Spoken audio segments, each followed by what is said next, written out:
Dear student, इस video में हम करेंगे एग्जाम्पल 1.8। एग्जाम्पल 1.8 जो है ये इम्पॉर्टेंट है। तो ये जो न्यूमेरिकल है हमारा, ये कौन से कंसेप्ट पे है? ये हमारा इलेक्ट्रिक फील्ड के अंदर अगर हम किसी चार्ज पार्टिकल को रखते हैं तो इलेक्ट्रिक फील्ड उस पर कितना फोर्स लगाती है और कितना एक्सेलरेशन प्रोड्यूस करती है, तो उस कंसेप्ट पे एग्जाम्पल 1.8 हमारा बेस्ड है। तो what is the statement of example? An electron falls through a distance of 1.5 centimeter in a uniform electric field of magnitude 2.0 into 10 raised to power 4 Newton per Coulomb. The direction of field is reversed, keeping the magnitude unchanged, and a proton falls through the same distance. Compute the time of fall in each case. Contrast the situation with that of A free fall under gravity. तो यहाँ पे हमें क्या given है कि यहाँ पे हमें एक इलेक्ट्रिक फील्ड गिवन है। इलेक्ट्रिक फील्ड का जो हमें दिया गया है कि एक इलेक्ट्रिक फील्ड है, उसका जो मैग्नीट्यूड है वो हमें ये दिया गया है, ठीक है। और उसमें एक चार्ज पार्टिकल फॉल कर रहा है, यानी कि उसमें एक इलेक्ट्रॉन जो है वो फॉल कर रहा है, और वो कितना डिस्टेंस ट्रेवल करता है? वो 1.5 सेंटीमीटर का डिस्टेंस जो है वो ट्रेवल करता है। इलेक्ट्रिक फील्ड के अंदर इलेक्ट्रॉन जो है 1.5 सेंटीमीटर का डिस्टेंस ट्रेवल करता है, और इलेक्ट्रिक फील्ड की जो वैल्यू है वो हमें ये गिवन है। इसके बाद नेक्स्ट कंडीशन हमने क्या रखी है कि हमने जो इलेक्ट्रिक फील्ड है उसको हमने रिवर्स कर दिया है। नेक्स्ट कंडीशन जो दी गई है उसमें इलेक्ट्रिक फील्ड को रिवर्स कर दिया है, लेकिन मैग्नीट्यूड जो है वो सेम है। और अब हमने इलेक्ट्रॉन की जगह किसको फॉल कराया है? अब इलेक्ट्रॉन की जगह एक प्रोटॉन जो है वो फॉल करता है और सेम डिस्टेंस ट्रेवल करता है। तो हमें ये बताना है compute the time of fall in each case, यानी कि इलेक्ट्रॉन को और प्रोटॉन को फॉल करने के में कितना टाइम लगेगा। और फिर हमें उस सिचुएशन को किसके साथ कंपेयर करना है? फ्री फॉल अंडर ग्रेविटी के एक्सेलरेशन के साथ हमें उसे कंपेयर करना है। तो सबसे पहले हम इसमें डायग्राम देख लेते हैं। तो ये डायग्राम हमारे पास है, ठीक है। तो सबसे पहले ये फर्स्ट केस के लिए है।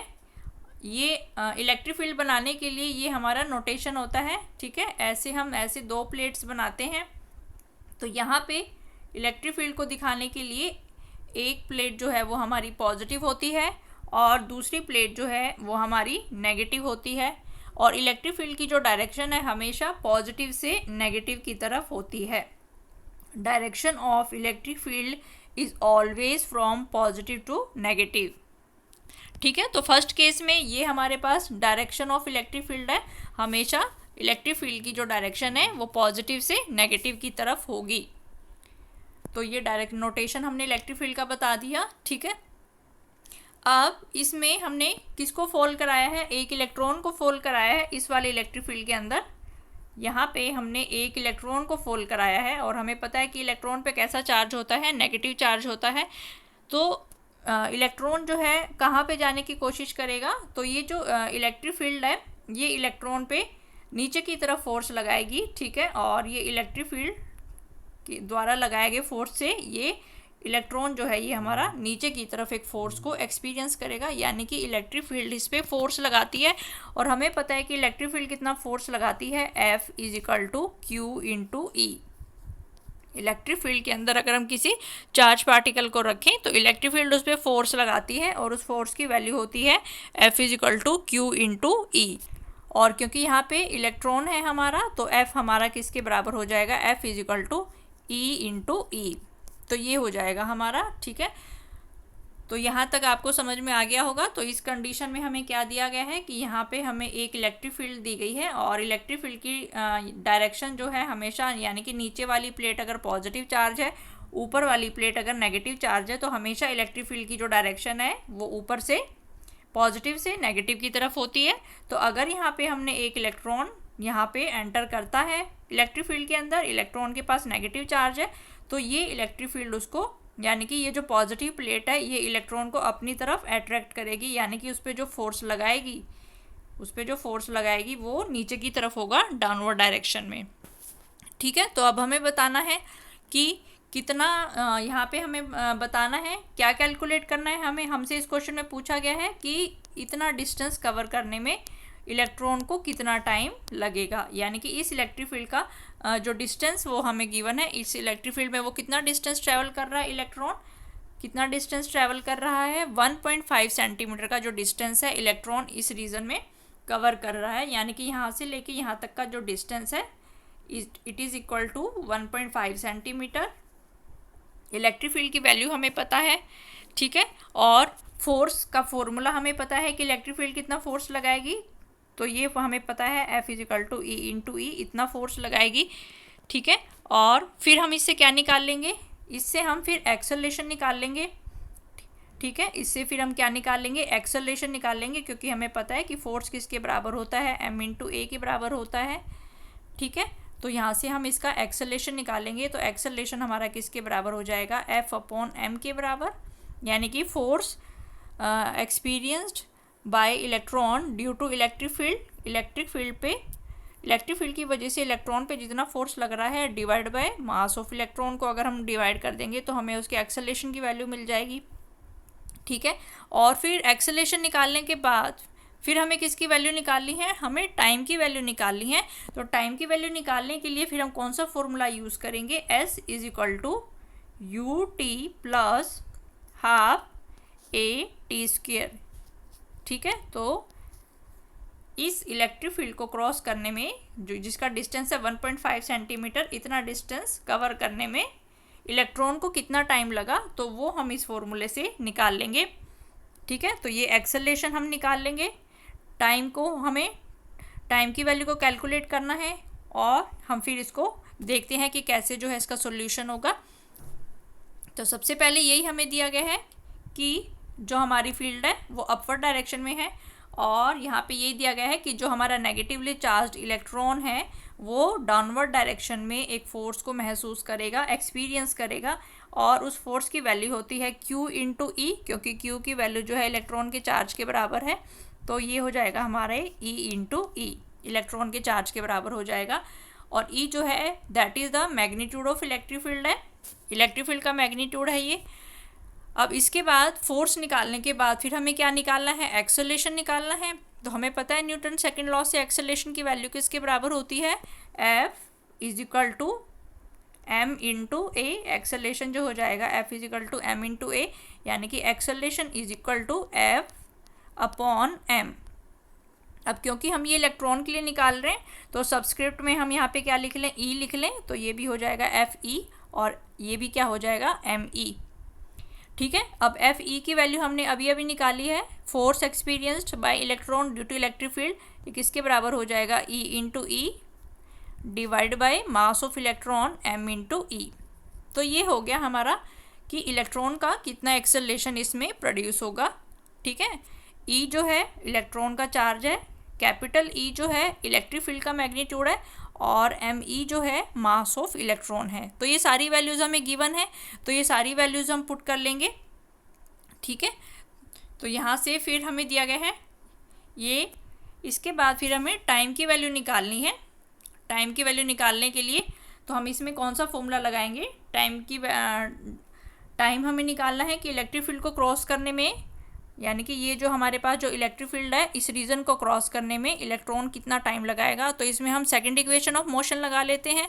तो सेकंड इक्वेशन ऑफ मोशन हमारे पास होती है S is equal to u t plus half a t square, क्योंकि स्टार्टिंग में जो पार्टिकल था वो हमारा रेस्ट पोजीशन में था, स्टार्टिंग में पार्टिकल जो था वो रेस्ट पोजीशन में था, तो U की वैल्यू क्या हो जाएगी, 0 हो जाएगी, ठीक है। और हमारे पास क्या बचेगा, S is equal to half a t square.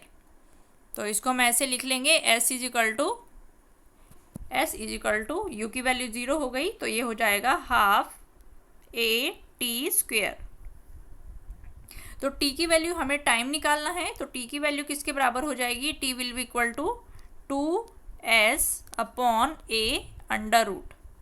तो T की वैल्यू हो जाएगी हमारे पास 2S upon a under root, ठीक है। तो S की वैल्यू हमें गिवन है, S की वैल्यू जो है वो हमें 1.5 सेंटीमीटर गिवन है, और एक्सेलरेशन की वैल्यू हम इसमें पुट कर देंगे, तो ये टाइम हो जाएगा हमारे पास, इसको हम ऐसे भी लिख सकते हैं एस भी लिख सकते हैं, इसको एच भी लिख सकते हैं क्योंकि वैल्यू हमें गिवन है। और एक्सेलरेशन हमारे पास कितना है, एक्सेलरेशन की ये वाली वैल्यू हम पुट कर देंगे ई अपॉन एम ई। ठीक है, तो ये हो जाएगा हमारे पास यहाँ पे 2s, ए की जगह हमने पुट कर दिया ई अपॉन एम ई, तो ये एम ई जो है ऊपर चला जाएगा। ठीक है, तो ये आ गया हमारे पास टाइम। तो ये सारे पैरामीटर हमें पता है कि डिस्टेंस की वैल्यू हमें पता है 1.5 सेंटीमीटर है, मास ऑफ इलेक्ट्रॉन की वैल्यू हमें पता है 1.9 इंटू 10⁻⁻31 होती है, इलेक्ट्रॉन के चार्ज की वैल्यू पता है हमें, इलेक्ट्रिक फील्ड की वैल्यू गिवन है। तो सारी वैल्यूज पुट करके हम जो है यहाँ पे टाइम की वैल्यू को कैलकुलेट कर सकते हैं। तो ये आ गया हमारे पास कि इलेक्ट्रॉन को कितना टाइम लगेगा, इलेक्ट्रॉन को कितना टाइम लगेगा यही हमने निकाल लिया, √ऑफ 2h m e/e। ठीक है, तो ये सारी वैल्यूज़ हमें यहाँ पे गिवन है। तो h की वैल्यू जो है वो डिस्टेंस है, और डिस्टेंस हमें कितना दिया गया था, 15 सेंटीमीटर दिया गया था। तो ये जो सेंटीमीटर है इसको हम मीटर में चेंज करेंगे। ठीक है, क्योंकि ये CGS सिस्टम में गिवन है तो इसको हम SI सिस्टम में चेंज कर लेंगे। तो ये हो जाएगा हमारे पास 15 इंटू 10⁻⁻2 मीटर। तो ये हम इसकी जगह S की जगह अपनी ये वाली वैल्यू पुट कर देंगे। फिर मास ऑफ इलेक्ट्रॉन की वैल्यू हम पुट कर देंगे ये वाली 9.1 इंटू 10⁻31। इसके बाद है E की वैल्यू, इलेक्ट्रॉन का चार्ज। तो इलेक्ट्रॉन के चार्ज की वैल्यू हमें पता है 1.6 इंटू 10⁻19, और इलेक्ट्रिक फील्ड की वैल्यू हमें गिवन है यहाँ पे 2.0 इंटू 10⁴ न्यूटन पर कूलम। तो ये इलेक्ट्रिक फील्ड की वैल्यू जो है ये हम इसमें पुट कर लेंगे। तो इसका अंडर रूट निकाल के पूरी वैल्यूज पुट करके टाइम की वैल्यू हमारे पास कितनी आ गई, यहाँ पे टाइम की वैल्यू आ गई हमारे पास कि इलेक्ट्रॉन को इलेक्ट्रिक फील्ड का रीजन क्रॉस करने में कितना टाइम लगेगा, 2.9 इंटू 10⁻⁹। तो ये हमने निकाल लिया फर्स्ट कंडीशन के लिए। ठीक है, अब उसने सेकंड कंडीशन क्या गिवन, सेकंड कंडीशन में उसने क्या कहा है कि अब हमने क्या किया है, सेकंड कंडीशन में उसने बताया है कि अब हमने इलेक्ट्रिक फील्ड को रिवर्स कर दिया है, इलेक्ट्रिक फील्ड को हमने क्या कर दिया है, रिवर्स कर दिया है। लेकिन जो मैग्नीट्यूड है वो हमारा अनचेंज है, और अब इलेक्ट्रॉन की जगह हमने इसमें किस पार्टिकल को फॉल कराया है, प्रोटॉन को हमने जो है इसमें फॉल कराया है, और वो सेम डिस्टेंस ट्रेवल कर रहा है।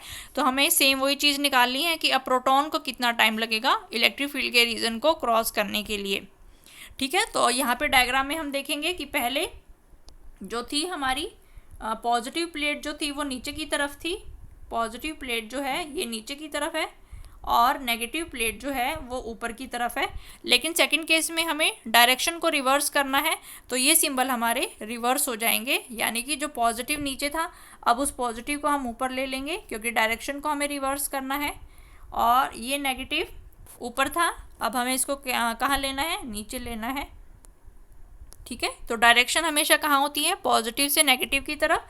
तो इस केस में इलेक्ट्रिक फील्ड की डायरेक्शन कहाँ हो गई, ऊपर से नीचे की तरफ, डाउनवर्ड डायरेक्शन में।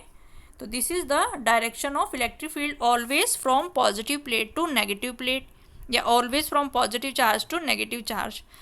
तो ये हो गई हमारे पास इलेक्ट्रिक फील्ड की डायरेक्शन। अब इसमें हमें फिर क्या बताया है कि एक प्रोटॉन को जो है, अब हमने इसमें एक प्रोटॉन को जो है वो रखा है, प्रोटॉन जो है हमने यहाँ से एंटर कर रहा है इसमें, और प्रोटॉन का जो चार्ज है वो इलेक्ट्रॉन के चार्ज के बराबर होता है, दोनों के चार्ज की वैल्यू जो है वो सेम होती है। तो इलेक्ट्रॉन को हम लिखते हैं -e और प्रोटॉन को हम लिखते हैं +e। इलेक्ट्रॉन को हम लिखेंगे -e और प्रोटॉन को हम लिखेंगे +e। तो यहाँ पे प्रोटॉन को दिखाने के लिए फिर हमने क्या लिख दिया, यहाँ पे +e जो है वो हमने यहाँ पे लिख लिया है, यानी कि प्रोटॉन के पास जो है पॉजिटिव चार्ज है। ठीक है, तो ये पॉजिटिव तो रिपेल करेगा, यानी कि ये ऊपर की तरफ नहीं जाएगा, फिर ये कहाँ जाएगा, नीचे की तरफ, क्योंकि नीचे वाली जो नेगेटिव प्लेट है वो उसको अपनी तरफ अट्रैक्ट करेगी, क्योंकि प्रोटॉन के पास पॉजिटिव चार्ज है। तो ये नेगेटिव प्लेट जो है ये इसको अपनी तरफ अट्रैक्ट करेगी, और जो प्रोटॉन है वो हमारा नीचे की तरफ जाएगा, तो वो भी इलेक्ट्रिक फील्ड में डिस्टेंस कवर करेगा। तो फिर हमें वही निकालना है कि इलेक्ट्रिक फील्ड का ये रीजन क्रॉस करने में उसको कितना टाइम लगा। तो सेम वही चीज़ हमें निकालनी है। तो सबसे पहले हम ये निकालेंगे कि इलेक्ट्रिक फील्ड इस पर कितना फोर्स लगा रही है। इलेक्ट्रिक फील्ड इस पर फोर्स लगा रही है, सेम फोर्स आएगा क्योंकि इलेक्ट्रिक फील्ड का मैग्नीट्यूड भी सेम है और हमारे प्रोटॉन और इलेक्ट्रॉन के चार्ज की वैल्यू भी सेम है। तो इसके बाद फिर हमें निकालना है एक्सेलरेशन कितना प्रोड्यूस होगा। तो इसमें हम क्या लगाएंगे, F = m/a। तो एक्सेलरेशन की वैल्यू जो हो जाएगी, acceleration will be equal to F/m। ठीक है, एक्सेलरेशन हो जाएगा F/m, क्योंकि हम ये प्रोटॉन के लिए निकाल रहे हैं तो ये भी प्रोटॉन के लिए हो जाएगा और ये भी प्रोटॉन के लिए हो जाएगा।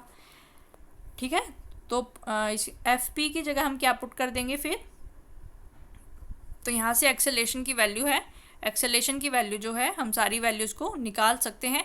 तो यहाँ से जो एक्सेलरेशन की वैल्यू आएगी वो आएगी हमारी E/E/mp, यानी कि प्रोटॉन का इलेक्ट्रिक फील्ड प्रोटॉन पे जो फोर्स लगा रही है, ठीक है, divide by mass of proton, क्योंकि acceleration = force divide by mass, और फोर्स की वैल्यू है हमारे पास E/E और प्रोटॉन का जो मास है m/p।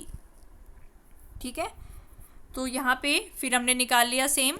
तो प्रोटॉन का जो मास होता है यहाँ पे उसकी वैल्यू होती है 1.6 × 10⁻⁻27 किलोग्राम होती है। तो सेम वही वाला फॉर्मूला लगा के हम जो है टाइम की वैल्यू को निकाल सकते हैं। तो ये सेम फॉर्मूला हमने जो है इसके लिए फिर हमने ये वाली इक्वेशन लगा ली, S = second equation of motion ut + ½ a/t²। तो ये हमने निकाल ली, तो ये तो रेस्ट में हो जाएगा। ठीक है, तो यहाँ से जो हमारे पास t आएगा वो आएगा हमारे पास 2s/a, और a की जगह हम पुट करेंगे F/mp। तो ये हो जाएगा, ये सारी वैल्यूज़ को पुट करके हमारे पास प्रोटॉन कितना टाइम लेगा इलेक्ट्रिक फील्ड के रीजन को क्रॉस करने में, तो उसकी वैल्यू आ जाएगी। तो यहाँ से उसका आंसर आएगा हमारे पास 1.3 × 10⁻⁻7 सेकेंड। ठीक है, तो अब हम दोनों को कंपेयर कर लेते हैं।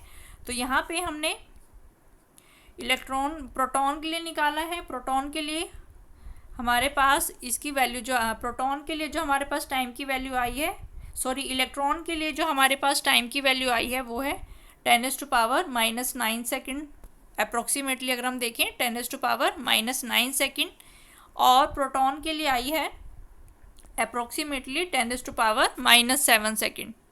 यानी कि इलेक्ट्रॉन के लिए कितना टाइम था, 10⁻⁻9 सेकेंड, और प्रोटॉन के लिए कितना है, 10⁻⁻7 सेकेंड।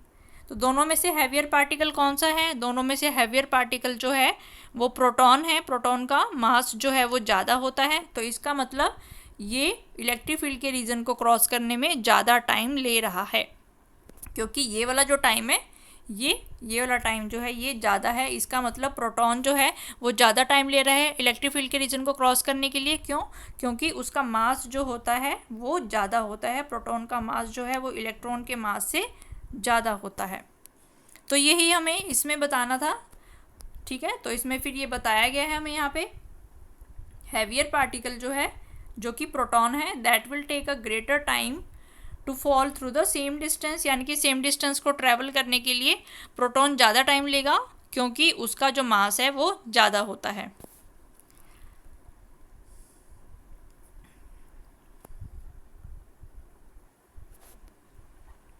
अब नेक्स्ट इसमें जो हमें थर्ड क्वेश्चन दिया गया है वो हमसे पूछा गया है, contrast the situation with that of A free fall under gravity.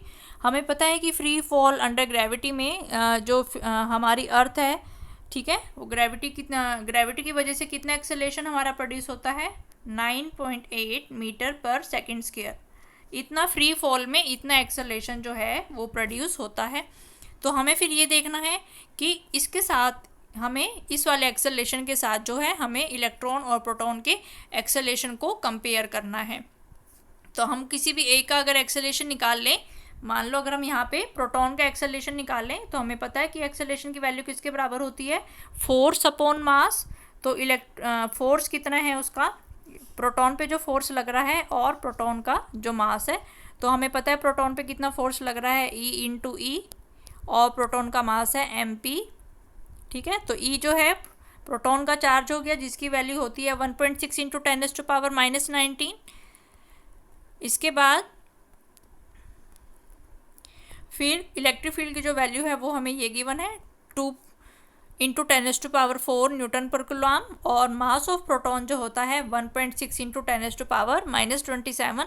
तो ये वैल्यू पुट करके अगर हम यहाँ से इसके एक्सेलेरेशन की वैल्यू निकालें कि प्रोटॉन में कितना एक्सेलेरेशन प्रोड्यूस हो रहा है, तो यहाँ से जो वैल्यू आएगी अप्रोक्सीमेटली 10⁻12 मीटर पर सेकेंड स्क्वायर, यानी कि इलेक्ट्रिक फील्ड की वजह से प्रोटॉन में बहुत ज़्यादा एक्सेलरेशन प्रोड्यूस हो रहा है 10⁻12, ठीक है। और फ्री फॉल अंडर ग्रेविटी में कितना एक्सेलरेशन प्रोड्यूस होता है, उसकी जो वैल्यू है वो होती है हमारी 9.8 मीटर पर सेकेंड स्क्वायर, यानी कि ये जो इलेक्ट्रिक फील्ड के द्वारा जो एक्सेलरेशन है ये बहुत ज़्यादा है, ठीक है। तो ये इसमें आंसर हमें बताना है कि इलेक्ट्रिक फील्ड के द्वारा जो हमारा एक्सेलरेशन प्रोड्यूस हुआ है that is very very large as compare to the value g 9.8 metre पर second square which is the acceleration due to gravity.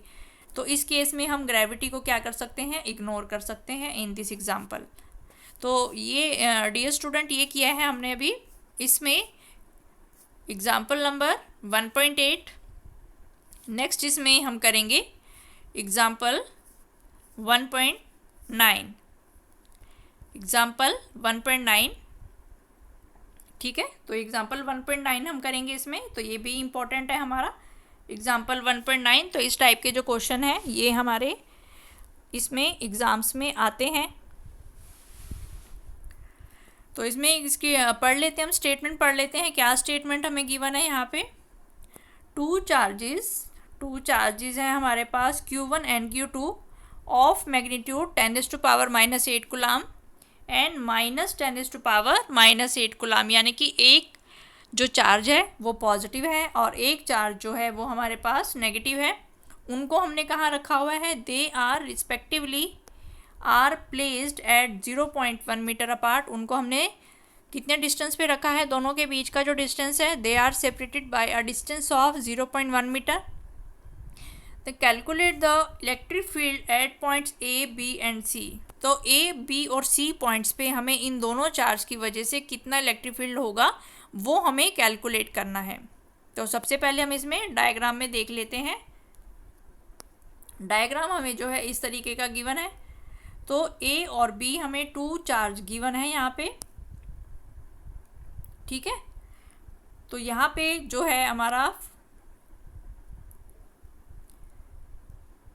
First charge given है हमारा Q1 जो है फर्स्ट चार्ज हमें यहाँ पे गिवन है। Q1 जो चार्ज है ये हमारा फर्स्ट चार्ज जो कि प्लस चार्ज है और इसका मैग्नीट्यूड कितना है 10⁻⁻8 कूलम। तो वो जो है वो यहाँ पे रखा हुआ है इस पॉइंट पे। और दूसरा जो चार्ज है वो हमारा यहाँ पे है नेगेटिव चार्ज, यानी कि एक पॉजिटिव चार्ज है और एक नेगेटिव चार्ज है। इसकी वैल्यू है -10⁻⁻8 कूलम। तो ये हमें दोनों चार्जेस की वैल्यू गिवन है, यानी कि एक जो है दोनों का मैग्नीट्यूड सेम है लेकिन दोनों का एक पॉजिटिव चार्ज है और एक नेगेटिव चार्ज है। तो वो दोनों हमारे यहाँ पे रखे हुए हैं। तो यहाँ पे एक पॉजिटिव चार्ज है और यहाँ पे एक नेगेटिव चार्ज है और दोनों के बीच के जो डिस्टेंस की वैल्यू है वो हमें कितनी गिवन है, दोनों के बीच के डिस्टेंस की वैल्यू हमें गिवन है 0.1 metre. They are separated by a distance of 0.1 metre. तो इन दोनों चार्ज की वजह से हमें इलेक्ट्रिक फील्ड निकालनी है। कौन कौन से पॉइंट पे हमें इलेक्ट्रिक फील्ड निकालनी है इन दोनों चार्ज की वजह से, ये जो दोनों चार्ज हैं इसकी वजह से एक तो हमें निकालनी है पॉइंट A पे, एक हमें निकालनी है पॉइंट B पे और एक हमें निकालनी है पॉइंट C पे, ठीक है। तो हमें ये 3 पॉइंट्स पे इलेक्ट्रिक फील्ड की वैल्यू निकालनी है। तो सबसे पहले हम देखते हैं पॉइंट A पे इलेक्ट्रिक फील्ड की वैल्यू जो है उसको हम देखते हैं कैसे निकलेगी। पॉइंट A पे, तो पॉइंट A जो है इनके मिड वे में है। तो ये जो पहला चार्ज है और ये जो दूसरा चार्ज है इनके बीच में है हमारा, ये अगर पॉजिटिव चार्ज है और ये नेगेटिव चार्ज है तो इनके मिड पॉइंट पे है हमारा, ये जो A पॉइंट है इनके मिड पॉइंट पे है, ठीक है। तो इलेक्ट्रिक फील्ड निकालने के लिए हमें क्या चीज़, इलेक्ट्रिक फील्ड का जो फॉर्मूला होता है इलेक्ट्रिक फील्ड निकालने का, E is equal to 1/4πε0 Q/r²। ठीक है, तो ये हमारे पास इलेक्ट्रिक फील्ड का फॉर्मूला होता है। इलेक्ट्रिक फील्ड को निकालने के लिए तो सबसे पहले हम देखते हैं कि पॉइंट ए पे जो इलेक्ट्रिक फील्ड है वो क्या होगा। तो यहाँ पे जो है वो हमारा पॉजिटिव चार्ज है और यहाँ पे जो है वो नेगेटिव चार्ज है। तो यहाँ पे जिस पॉइंट पे हमें निकालनी होती है, रिजल्टेंट जिस पॉइंट पे हमें निकालना होता है, उस पॉइंट पे हम ऐसे ट्रीट कर लेते हैं जैसे कि उस पॉइंट पे हम ये ट्रीट कर लेते हैं कि वहाँ पे कौन सा चार्ज रखा हुआ है, यहाँ पे ऑटोमेटिकली वो पॉजिटिव चार्ज होता है। तो ये ऑटोमेटिकली कैसा चार्ज माना जाता है, ये ऑटोमेटिकली माना जाता है कि ये पॉजिटिव चार्ज है। ठीक है, तो अब हमें देखना है यहाँ पे इलेक्ट्रिक फील्ड के लिए हमें चार्ज की वैल्यू चाहिए। दोनों के चार्ज की वैल्यू सेम है, बस एक पॉजिटिव है और एक नेगेटिव है। तो हमें यहाँ पे देखना है इलेक्ट्रिक फील्ड की डायरेक्शन कहाँ पे होंगी। ठीक है, तो यहाँ से इन दोनों के बीच का डिस्टेंस कितना था, दोनों चार्जेस के जो बीच का डिस्टेंस था वो था हमारे पास 0.1 मीटर। लेकिन ये वाला जो पॉइंट ए है ये दोनों के मिड वे में है, तो ये यहाँ से लेके यहाँ तक का डिस्टेंस भी कितना हो जाएगा हमारे पास 0.05 मीटर हो जाएगा। और पॉइंट ए से लेके दूसरे चार्ज तक का जो डिस्टेंस है वो भी कितना हो जाएगा 0.05 मीटर। ठीक है, तो ये हम निकाल लेते हैं। तो ये हमें डिस्टेंस की वैल्यू हमें पता चल गई है। अब हम क्या निकालते हैं, डायरेक्शन देखते हैं कि जो इलेक्ट्रिक फील्ड है उसकी डायरेक्शन कहाँ पे होगी। पॉइंट ए पे जो हमारा चार्ज रखा है उसको हम ऑटोमेटिकली क्या मानते हैं कि ये हमारा पॉइंट ए पे जो चार्ज रखा है ये ऑटोमेटिकली हमारा पॉजिटिव होता है।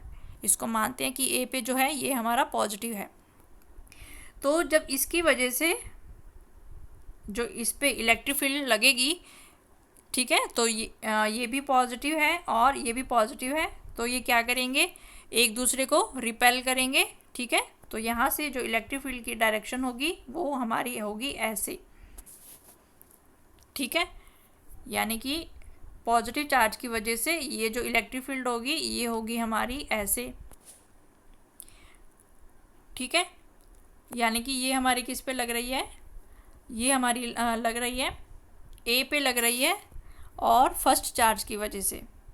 ठीक है, इलेक्ट्रिक फील्ड मान लो ये हमारी किस पे लग रही है, electric field at A due to first charge, यानी कि फर्स्ट चार्ज की वजह से इलेक्ट्रिक फील्ड हमारी पॉइंट ए पे ये लग रही है। अब नेगेटिव चार्ज की वजह से नेगेटिव चार्ज क्या करता है, ये पॉजिटिव, अब हम देख रहे हैं कि ये हमारा पॉजिटिव है और ये हमारा नेगेटिव है। तो अब हम देखेंगे इस नेगेटिव की वजह से इस पे इलेक्ट्रिक फील्ड की जो डायरेक्शन है वो कैसी होगी। ठीक है, तो ये भी नेगेटिव है और ये पॉजिटिव है, तो ये इस चार्ज को क्या करेगा, अपनी तरफ अट्रैक्ट करने की कोशिश करेगा। ठीक है, तो इलेक्ट्रिक फील्ड की जो डायरेक्शन है वो कहाँ होगी हमारी, तो इलेक्ट्रिक फील्ड जो है सेकंड चार्ज की वजह से, तो ये इसको क्या करेगा, अपनी तरफ अट्रैक्ट करने की कोशिश करेगा। तो ये वाली जो इलेक्ट्रिक फील्ड है ये किसकी वजह से है, ए पे लग रही है सेकंड चार्ज की वजह से, यानी कि ए पे लग रही है सेकंड चार्ज की वजह से। ठीक है, तो ये मैं दोबारा बता देती हूँ एक बार आपको, इलेक्ट्रिक फील्ड की डायरेक्शन इसमें बता देती हूँ। यानी कि जो पहला चार्ज पॉजिटिव है और ये भी पॉजिटिव है, तो जब पॉइंट ए पे पहले चार्ज की वजह से जो इलेक्ट्रिक फील्ड लगेगी वो ऐसे लगेगी। इलेक्ट्रिक फील्ड ये है आपकी फर्स्ट चार्ज की वजह से जो कि ए पे लग रही है। ठीक है, अब हमें इसकी वजह से निकालना है, यानी कि ये क्या कर रहा है, ये नेगेटिव है और ये पॉजिटिव है, तो ये इसको क्या करेगा, अपनी तरफ अट्रैक्ट करेगा। तो ये इसको अपनी तरफ अट्रैक्ट करेगा, तो ये इलेक्ट्रिक फील्ड हो गई सेकंड चार्ज पार्टिकल की वजह से किस पे लग रही है, ए पे लग रही है। तो यानी कि ए पे जो है दो इलेक्ट्रिक फील्ड लग रही हैं और दोनों की डायरेक्शन जो है सेम है और मैग्नीट्यूड भी उनका सेम है, क्योंकि चार्ज की ठीक है, क्योंकि चार्ज की वैल्यू भी सेम है और डिस्टेंस की वैल्यू भी जो है वो सेम है। तो ये समझ में आ गया। ठीक है, तो एक बार फिर से हम बता देते हैं कि यहाँ पे इलेक्ट्रिक फील्ड की जो डायरेक्शन होगी, यानी कि ये वाला जो पॉजिटिव चार्ज है इस वाले पॉजिटिव चार्ज का इलेक्ट्रिक फील्ड ये होगा, यानी कि फर्स्ट चार्ज की वजह से ए पे जो फोर्स लग रहा है वो ये है, और सेकंड चार्ज इसको क्या कर रहा है, अपनी तरफ खींचने की कोशिश कर रहा है क्योंकि ये नेगेटिव चार्ज है। तो इलेक्ट्रिक फील्ड की डायरेक्शन हमारी कैसी होगी, सेकंड चार्ज की वजह से ए पे। तो यहाँ पे दो इलेक्ट्रिक फील्ड हो गई और दोनों की जो डायरेक्शन है सेम है, तो जो नेट इलेक्ट्रिक फील्ड आएगी वो दोनों का सम आएगी। दोनों को हम इसमें क्या करेंगे, प्लस करेंगे। ठीक है, तो जो नेट इलेक्ट्रिक फील्ड आएगी, जो हमारी नेट इलेक्ट्रिक फील्ड आएगी किस पे, पॉइंट ए पे।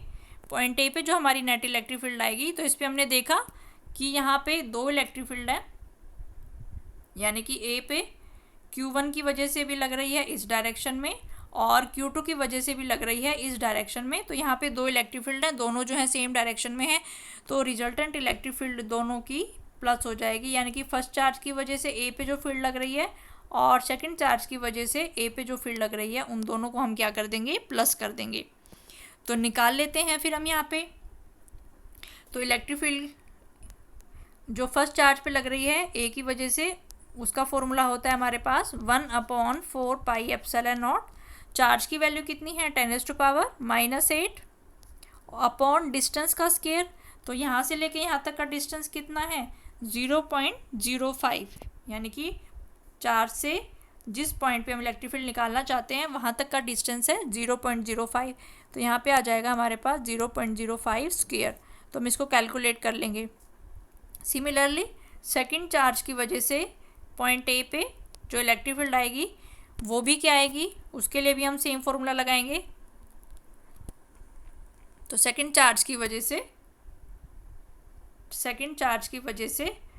पॉइंट ए पे जो इलेक्ट्रिक फील्ड आएगी वो भी आएगी 1/4 पाई एप्सिलॉन नॉट। चार्ज की वैल्यू तो सेम ही है 10⁻⁻8 अपॉन डिस्टेंस का स्क्वायर, यानी कि सेकंड चार्ज का यहाँ तक का जो डिस्टेंस है वो कितना आएगा, 0.05 स्क्वायर।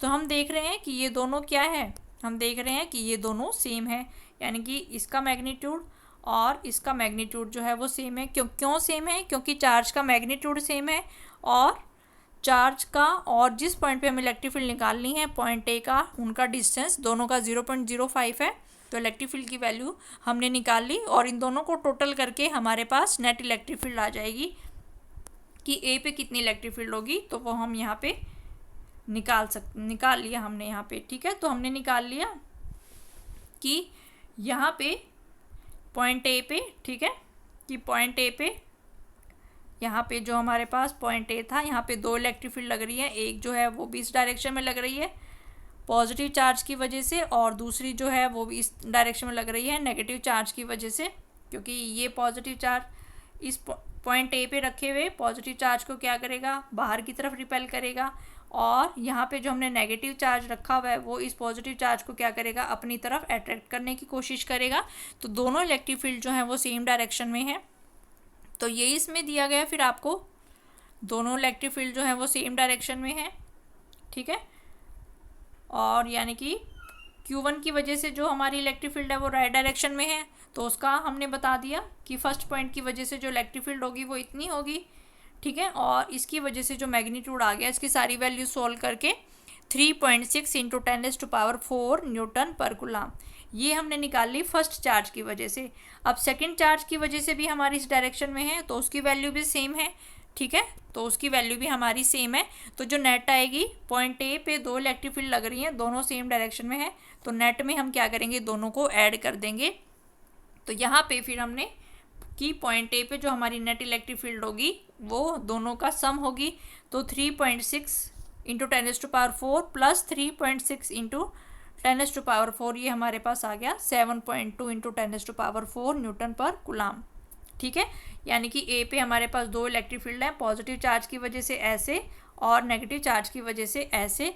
तो जो रिजल्टेंट इलेक्ट्रिक फील्ड है, यानी कि जब हम इन दोनों वेक्टर को ऐड करेंगे तो जो रिजल्टेंट की डायरेक्शन होगी वो भी कहाँ पे होगी, राइट डायरेक्शन में। यानी कि पॉइंट ए पे जो हमारी नेट इलेक्ट्रिक फील्ड की डायरेक्शन है वो कहाँ पे है, राइट डायरेक्शन में है, टूवर्ड्स राइट। ठीक है, तो यहाँ तक आपको समझ में आ गया होगा। तो यहाँ पे ये दिया गया है आपको कि e a is directed towards the right, क्योंकि दोनों वेक्टर हमारे राइट साइड में है और इन दोनों को जोड़ के जो भी हमारा नया वेक्टर बनेगा, दोनों को ऐड करके जो भी हमारा नया वेक्टर बनेगा उसकी डायरेक्शन भी सेम होगी, तो वो भी हमारा राइट डायरेक्शन में होगा।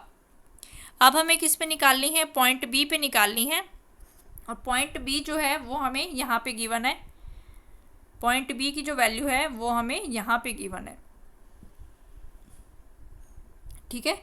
और पहला चार्ज जो है वो हमारा यहाँ पे रखा हुआ है, यानी कि फर्स्ट चार्ज के बीच में और पॉइंट बी पे रखे हुए चार्ज के बीच का जो डिस्टेंस है वो हमें गिवन है 0.05 सेंटीमीटर। और ये जो सेकंड चार्ज है जहाँ पे हमारा नेगेटिव चार्ज रखा हुआ है, तो उस नेगेटिव चार्ज से पॉइंट बी तक की वैल्यू जो है वो हमारी कितनी हो जाएगी, 0.5 प्लस 0.5 प्लस 0.5। तो यहाँ पे इलेक्ट्रिक फील्ड की वैल्यू अलग अलग आएगी, क्योंकि यहाँ पे डिस्टेंस की वैल्यू जो है दोनों के केस में डिफरेंट है। चार्ज की वैल्यू तो सेम है, लेकिन डिस्टेंस की वैल्यू अगर डिफरेंट होगी तो इलेक्ट्रिक फील्ड की वैल्यू भी जो है वो हमारी डिफरेंट होगी। तो अब हम देख लेते हैं कि इलेक्ट्रिक फील्ड जो है वो कैसे कैसे होगी हमारी। तो यहाँ पे बी पे जो है, बी पे पॉइंट बी पे हम पॉजिटिव इसको मान के चलते हैं कि ये पॉजिटिव है। यहाँ पे क्या रखा हुआ है, ये पॉजिटिव वाला चार्ज है, तो ये इस पॉजिटिव चार्ज को क्या करेगा, बाहर की तरफ रिपेल करने की कोशिश करेगा, ठीक है। और दूसरा चार्ज जो यहाँ पे हमारा नेगेटिव रखा हुआ है, वो नेगेटिव इस पॉजिटिव को क्या करेगा, अपनी तरफ अट्रैक्ट करने की कोशिश करेगा, ठीक है। तो यहाँ पे ये इसको अपनी तरफ अट्रैक्ट करने की कोशिश करेगा।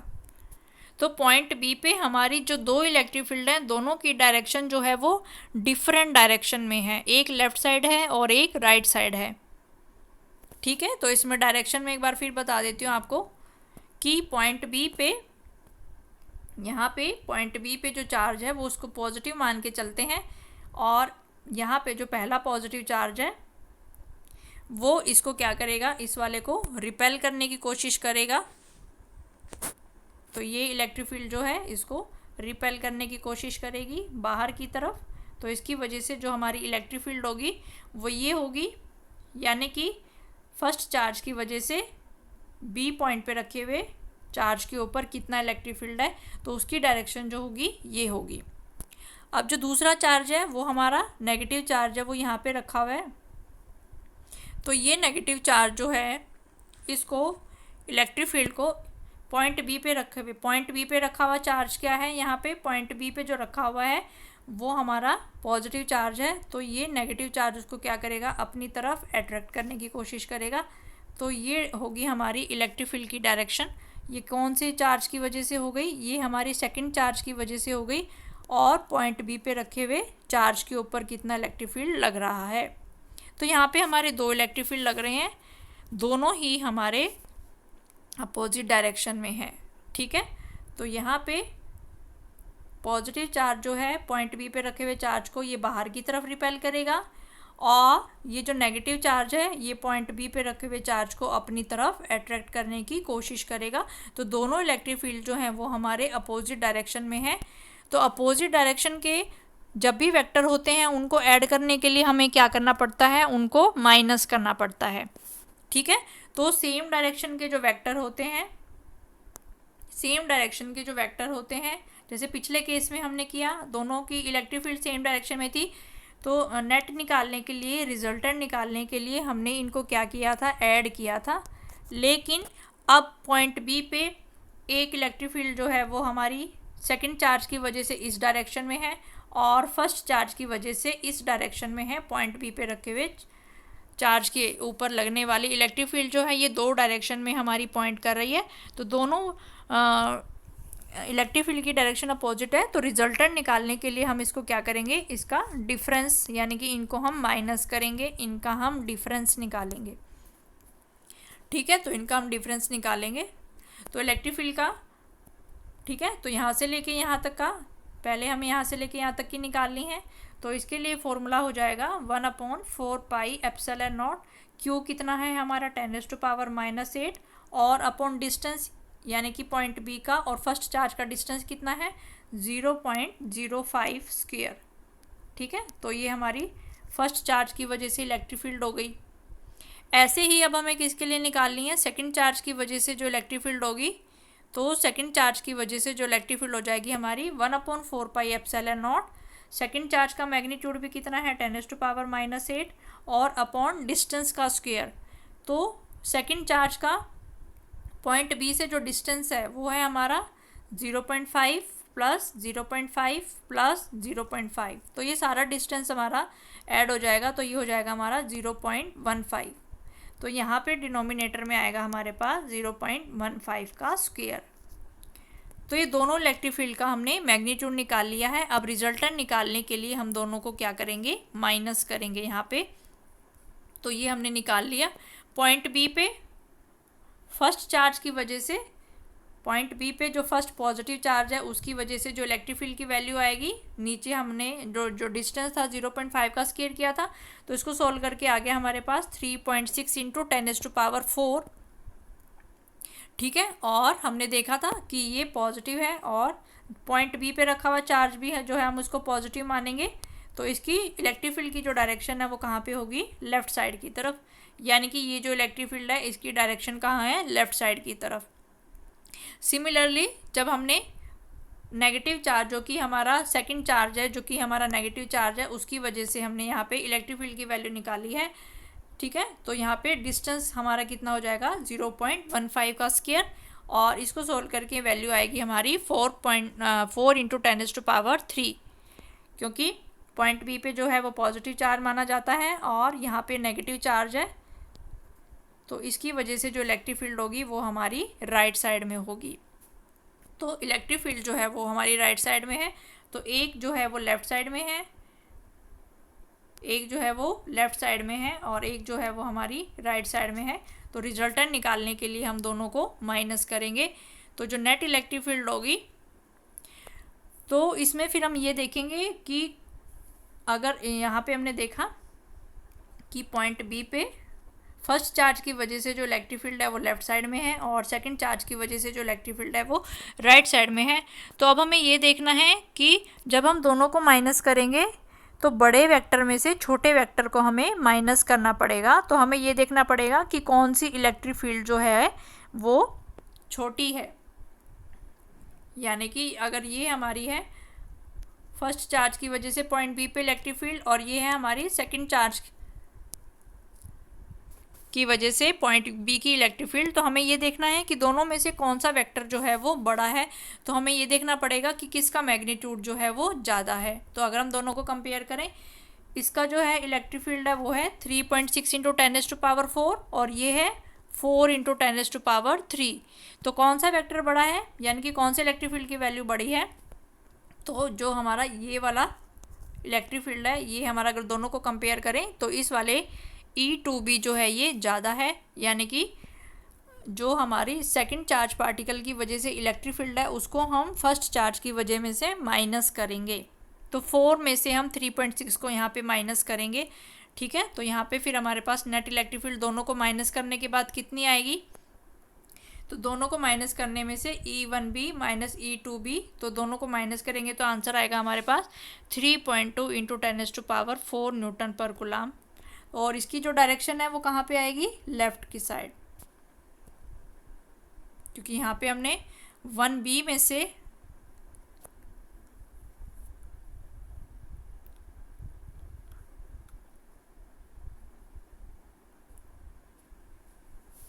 तो दोनों को माइनस करके फिर हमारे इसकी वैल्यू जो है वो आ जाएगी। इसके बाद नेक्स्ट हमें निकालनी है, फिर पॉइंट सी पे निकालनी है। ठीक है, तो पॉइंट सी पे हमें इलेक्ट्रिक फील्ड की वैल्यू निकालनी है और हमें पता है कि पॉइंट सी से यहाँ से लेके यहाँ तक का डिस्टेंस और यहाँ से लेके यहाँ तक का जो डिस्टेंस है उसकी वैल्यू हमें गिवन है 0.1 मीटर। तो इसके इलेक्ट्रिक फील्ड की वैल्यू जो है हम ऐसे निकाल लेंगे। ठीक है, तो यानी कि फर्स्ट चार्ज जो है वो यहाँ पे पॉजिटिव है और यहाँ पे जो चार्ज है उसको भी क्या माना जाएगा, पॉजिटिव माना जाएगा।